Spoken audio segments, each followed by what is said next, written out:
Good day everyone. So share ko lang sa inyo to. Medyo may sinusukat-sukat ako dito. Bala ko kasing palitan tong table na to.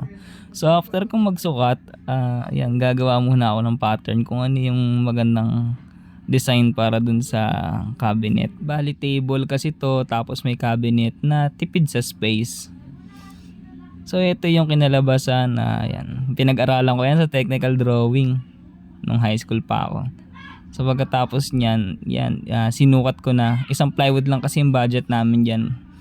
Bali unang-una sa lahat kung bakit kami gagawa nito, syempre para makatipid na matibay yung kalalabasan. Karamihan kasi sa nabibili ngayon medyo hindi na okay yung yung quality. So ayun, nung kinakat na namin, hindi pa kasi ako marunong masyadong gumamit ng circular kaya nagpatulong pa ako sa tatay ko.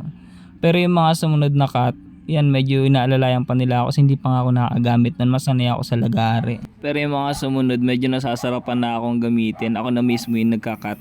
Madali lang pala siyang gamitin. Hindi niya natatanong bago ako mag-artista. Talagang sumasama ako sa mga gawaing pang construction.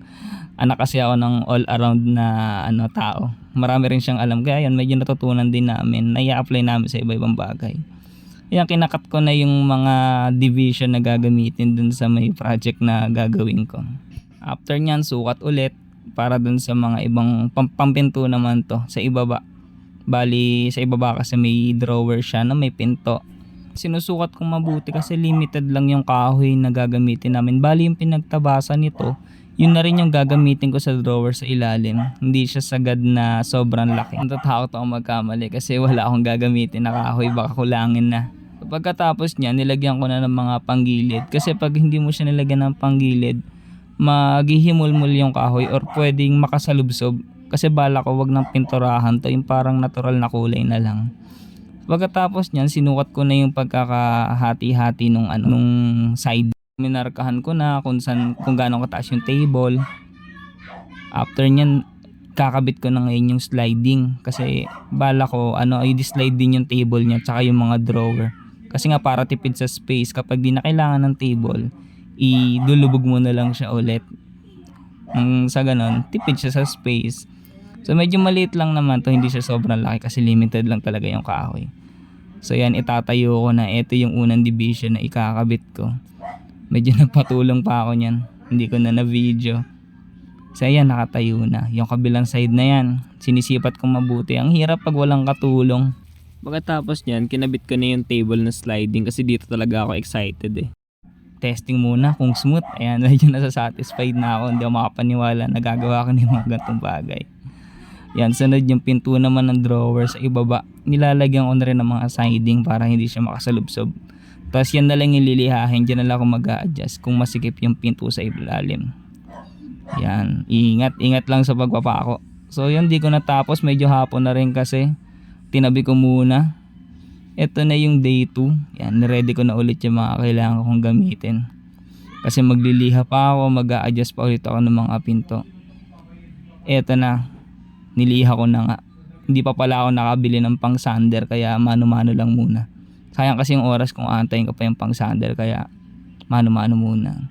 Pagkatapos yung gagawin ko ng drawer sa baba, nagpatulong na ako kay Bunso para ma-fix ko to. Ang hirap kasing itayo Yan, medyo okay na. Ini-eskwala ko pa para sure na papasok doon sa ilalim. So ilan lang to sa mga natutunan ko nung bata ako. Hindi kasi ako mahilig magagala dati. Kapag weekend talaga, pag walang school, sumasama kami kay tate para magtrabaho. Ngayon napapakinabangan namin yung mga natutunan namin nung bata kami. Akala namin pinahihirapan lang kami. Yung pala, tinetrain na kami kung paano mabuhay. Ayan, medyo matatapos na ako. Yung ilalim na slider yung kinakabit ko. Medyo excited na rin ako sa itsura na ito Ayan, nakatayo na.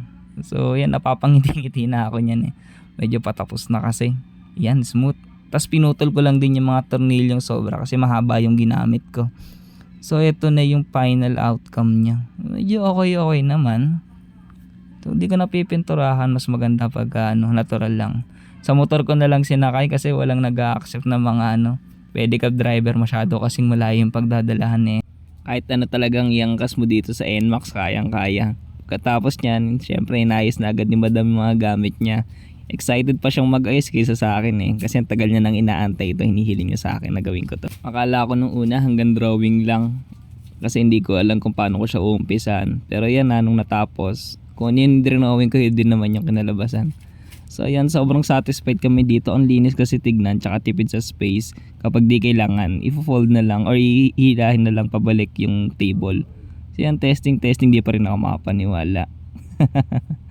Ayan, sobrang tipid sa space oh. Approved naman daw kay madam, okay na yan.